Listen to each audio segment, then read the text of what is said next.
बहुत सारे लोगों ने कहा कि वो इस्लाम धर्म को मिटा देंगे। ऐसे मिटाने वाले खुद मिट जाते हैं, लेकिन किसी धर्म को मिटाने की इनकी कोई ताकत नहीं है। और यति नरसिंहानंद जैसे नफरतखोर लोगों को एक बात बताना चाहता हूं कि जब इस मुल्क ने आजादी की लड़ाई लड़ी तो जितना योगदान हिंदुओं का, सिखों का और ईसाइयों का रहा, उतना ही योगदान मुसलमानों का भी रहा।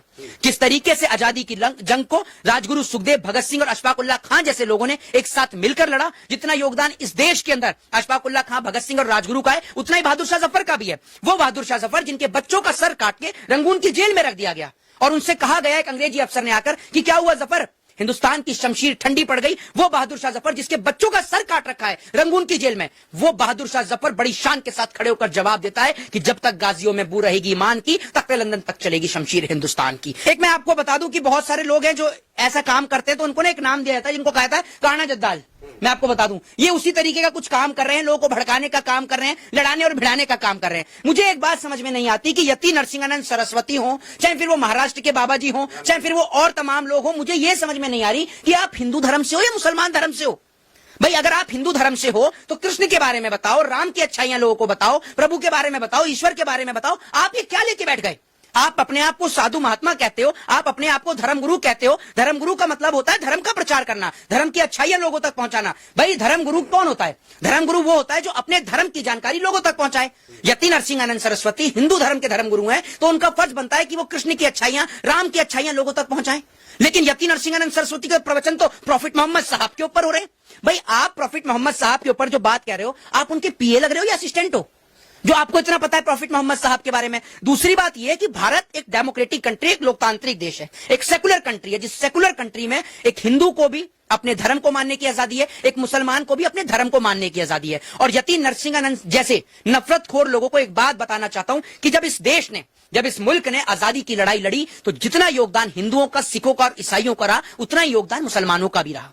जिस तरीके से आजादी की जंग को राजगुरु सुखदेव, भगत सिंह और अशफाक उल्लाह खां जैसे लोगों ने एक साथ मिलकर लड़ा, जितना योगदान इस देश के अंदर अशफाक उल्लाह खां, भगत सिंह और राजगुरु का है, उतना ही बहादुर शाह जफर का भी है। वो बहादुर शाह जफर जिनके बच्चों का सर काट के रंगून की जेल में रख दिया गया और उनसे कहा गया एक अंग्रेजी अफसर ने आकर कि क्या हुआ जफर, हिंदुस्तान की शमशीर ठंडी पड़ गई। वो बहादुर शाह जफर जिसके बच्चों का सर काट रखा है रंगून की जेल में, वो बहादुर शाह जफर बड़ी शान के साथ खड़े होकर जवाब देता है कि जब तक गाजियों में बू रहेगी ईमान की, तख्ते लंदन तक चलेगी शमशीर हिंदुस्तान की। हम उस भारत देश की मिट्टी के लोग हैं। हमारी वेशभूषा, हमारा कल्चर, हमारा रहन सहन बिल्कुल अलग हो सकता है, लेकिन हमारे लिए सबसे बड़े गर्व की बात है कि हम अपने आप को इंट्रोड्यूस करें तो एक मुस्लिम, एक हिंदू, एक सिख और एक ईसाई से नहीं, हम अपने आप को इंट्रोड्यूस करें एज अ भारतीय के तौर पर, एज अ इंडियन के तौर पर। हमें गर्व है कि हमने भारत देश जैसी मिट्टी में जन्म लिया। आपको पता है पाकिस्तान के, अफगानिस्तान के जो रहने वाले लोग हैं वो तरसते हैं इस देश की मिट्टी में आने के लिए, क्योंकि ये वो देश है जिस मिट्टी के अंदर आपको, अगर एक हिंदू है तो आपको मथुरा वृंदावन मिलता है, भगवान श्री कृष्ण की धरती मिलती है। अगर आप एक मुसलमान है तो आपको अजमेर शरीफ मिलता है, हाजी अली की दरगाह मिलती है, आपको यहाँ पर लाल किला दिल्ली का मिलता है, आगरा का ताजमहल देखने को मिलता है। अगर आप एक सिख है तो आपको यहाँ पर गुरुद्वारा देखने को मिलता है, गोल्डन टेम्पल, स्वर्ण मंदिर देखने को मिलता है। और सबसे बड़ी बात यह कि जो मुसलमान पाकिस्तान में गए थे वो आज भी अफसोस करते हैं कि हमने भारत जैसे मुल्क को क्यों छोड़ा, जानते हैं? और वो पाकिस्तान के रहने वाले लोग भी आज ये कहते हैं कि जिन लोगों ने बंटवारा किया वो सबसे गलत बंटवारा किया, क्योंकि बंटवारे की वजह से हम लोग अलग हुए। एक बात मुझे बताइए, जिस देश को पहले मुस्लिम राष्ट्र के नाम पर पाकिस्तान के रूप में बांट दिया, जिस देश को बांग्लादेश के नाम पर बांटा गया, जिस देश को अफगानिस्तान के नाम पर तोड़ा गया, भारत के आपने कितने हिस्से कर दिए? क्या अब आप इस प्रकार का बयान देकर भारत को तोड़ना चाहते हैं, भारत के अंदर नफरत का बीज बोना चाहते हैं? बाबा यति नरसिम्हानंद तो कहते हैं कि भारत हिंदू राष्ट्र है। मैं आपसे ये कहता हूं कि अगर भारत हिंदू राष्ट्र है तो एक बात आप मुझे बताइए कि भारत के अंदर जो तमाम जो बड़ी बड़ी पॉलिटिकल पार्टियां हैं, आज सबसे बड़ी पार्टी है political party Bharatiya Janata party. Bharatiya Janata party इस देश को हिंदू राष्ट्र घोषित क्यों नहीं कर देती? मैं आपसे पूछता हूं, बताइए आप मुझे, भारतीय जनता पार्टी हिंदू राष्ट्र क्यों नहीं घोषित करती? अगर आप कह रहे हैं कि भारत जो है वो हिंदू राष्ट्र है। दूसरी सबसे बड़ी बात यह है कि बीजेपी के तमाम बड़े बड़े नेताओं ने अपनी बच्चियों की शादी जो है वो मुसलमानों से कर रखी है।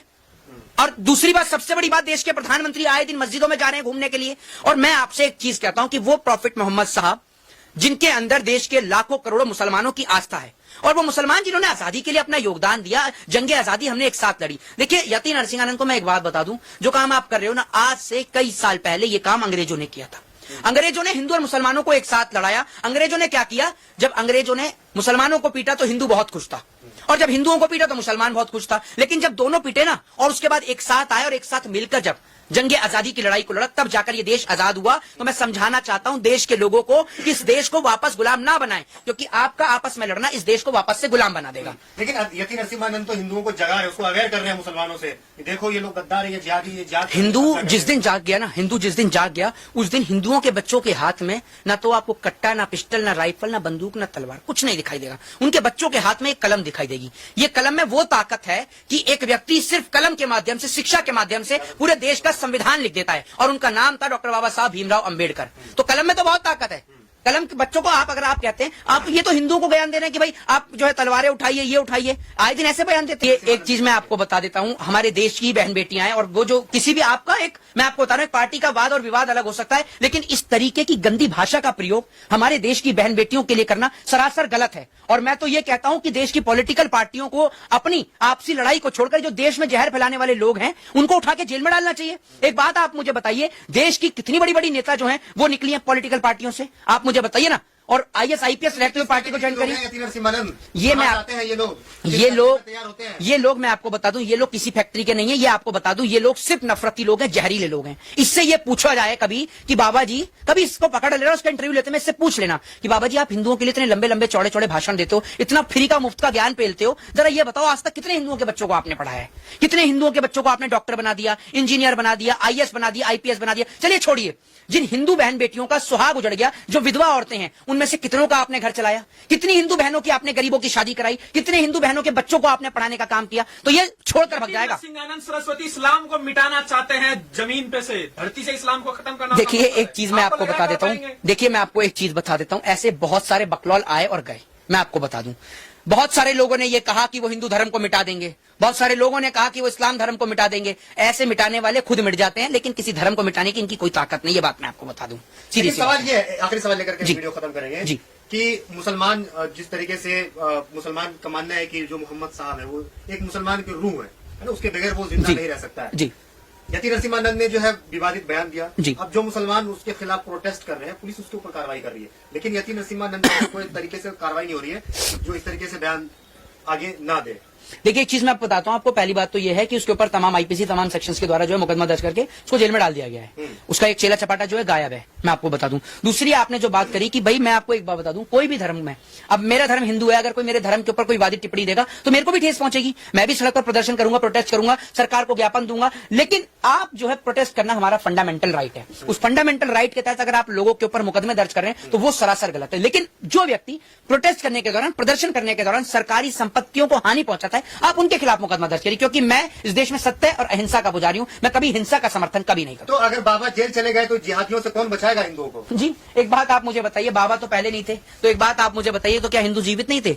एक बात आप मुझे बता तो दीजिए, क्या बाबा से हिंदू जीवित है? दूसरी बात यह है कि हिंदू अपनी स्वयं रक्षा कर सकता है, वो इतना सक्षम है, इन जैसे बाबाओं की जरूरत नहीं है। और ये बाबा तो ऐसे हैं जो मिनट से पहले गायब हो जाते हैं। इतनी बहन बेटियों की इज्जत और आबरू लूटी, कौन सा बाबा सामने आया?